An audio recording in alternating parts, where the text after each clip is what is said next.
At ito na nga ngayong Pride Month, ipapakilala natin ang isang power couple na nagbibigay inspirasyon sa maraming LGBTQIA+ individuals. Yun, tama. Sila ay isang married queer couple at content creators na kilala sa pagbabahagi ng kanilang real and raw journey bilang WLWO, Women Loving Women Partners. Mula sa kanilang travel adventures, heartfelt moments sa TikTok, hanggang sa kanilang advocacy for queer visibility, they are proof that love knows no boundaries. Kaya kilalanin na natin ang singer-songwriter Nika Del Rosario and her partner Justin Peña. Good morning and welcome sa Rise and Shine Pilipinas, Nika and Jazz! Hi, good morning po. Oh, ang haba naman ng jazz. Good morning. Oo. Kwentuhan niyo naman kami kung paano kayo nagkakilala, kailan at paano nagsimula ang love story ninyo. Parang sa school pa lang magkakilala na kami. Batchmates kami nung college, pero hindi till mga 5 years after kami nag-graduate na nakita ulit kami sa isang wedding kung saan in-invite kami pareho para kumanta. Tapos doon na ulit nagsimula. Ayun. Yan, may partner kasi siya all throughout college. May boyfriend siya nung college. So, magkakilala lang kami as, parang nag-hi lang. Same course kasi kami and same batch. So, yun. Parang nag-reconnect lang nga kami 5 years after. Single na kami parehas. So, Wow, ayun. Can you tell us about your wedding? Ayun, kasi I understand Sure. parang there are options for queer couple if they're planning to get married. So, ano ba yung naging setup ng inyong wedding? Bale, yung pinaka-wedding namin sa Sydney. So, doon kami nag-civil union, tapos doon namin ginawa yung actual wedding. Pero yung symbolic Holy Union, ginawa namin sa Pilipinas. Na para lang ma-share namin yung experience with our friends and family. So, mas para siyang symbolic gathering and giving thanks. so yung mga queer couple sa Pilipinas, pwede silang ikasal sa countries kung saan legal lang ang same-sex marriage. Iba-iba lang yung mga requirements and restrictions per country. So, kailangan lang i-research. Ayun. In your queer holy union dito sa Pilipinas, meron kayong mga non-traditional wedding thing na ginawa at naku, nag-viral pala ito sa TikTok. Kwentuhan niyo naman kami tungkol dito.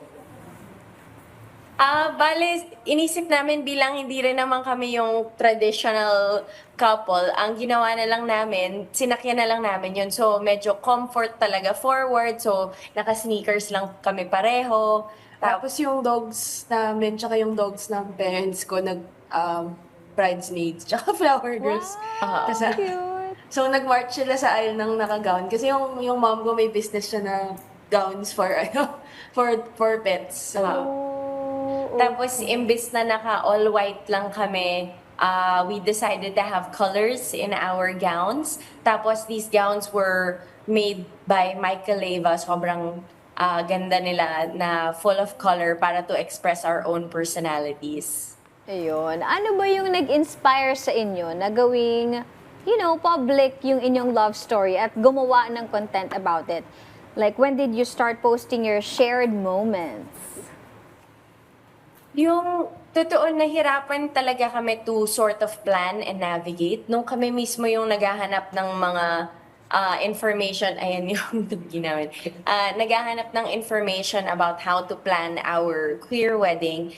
Medyo nakulangan kami sa information out there. So, inisip namin para dumali yung experience for other people, i-post namin yung mga how-tos namin para at least sila magaan na naman and ma-enjoy nila yung process. So, gusto lang namin makatulong sa other queer couples na gusto ring nangarap ding makasal kasi ayun nga wala kaming naging masyadong resources nung kami yung naghahanap. So, naisip namin na parang okay na maging resource din kami for those couples.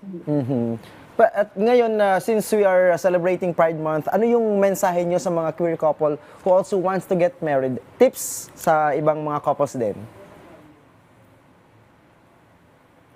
Siguro yung pinaka-tip namin, it's not as hard as it looks. Kasi may mga nakukuha kaming mga messages sa social media namin na parang natatakot sila mag-start or they don't know where to begin or medyo na-overwhelm sila dun sa process. Pero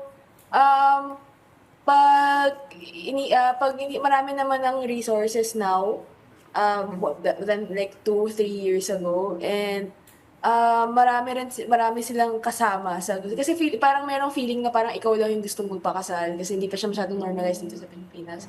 Pero there's a whole community here na willing tumulong and mag-assist and mag-cheer sa'yo on, and just I don't know, it just involves a lot of research. Pero sobrang doable siya and sobrang possible siya. Oo. So, kumbaga, when you put yourselves out there and you're willing to go for it, napakaraming tulong na mabibigay sa inyo and napakaraming information na mahahanap ninyo.